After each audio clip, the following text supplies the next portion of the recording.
નમસ્કાર મિત્રો, અત્યારે સુરતનું જે પ્રખ્યાત સ્થળ છે ત્રણ પાંદડાનો વડ જે અશ્વની કુમારમાં આવેલો છે, ત્યાં અમે આ બધા સુરેન્દ્રનગરના મહેમાન છે, મીઠાપુરના મહેમાન છે, થાનગઢના મહેમાન છે, એ બોટાદના પણ મહેમાન છે, એ અમે અહીંયા દર્શન કરવા માટે આવેલા છીએ.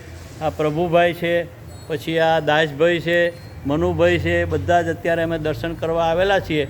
અને પાંડવો કાળથી અહીંયા ભગવાને કર્ણને કુંવારી ભૂમિકાની અંદર આ જગ્યાએ અગ્નિ સંસ્કાર કરેલો એ આ ત્રણ પાંદડાનો વડ વર્ષોથી અહીંયા છે અને ખૂબ જ જોવાલાયક દર્શનીય સ્થળ છે. અને જ્યારે પણ સુરતની મુલાકાતે આવો તો ચોક્કસ ત્રણ પાંદડાના વડના દર્શન કરવા માટે પધારજો. અશ્વની કુમારમાં આવેલો છે, સરસ મજાનો આ યાત્રાધામ છે. ક્યારેય ના જોયું હોય, દુનિયામાં ક્યાંય નહીં તમને જોવા મળે ત્રણ પાંદડાનો વડ જે સુરતમાં આવેલો છે. તો ચોક્કસ ત્રણ પાંદડાના દર્શન કરવા, ત્રણ પાંદડાના વડના દર્શન કરવા માટે આવજો.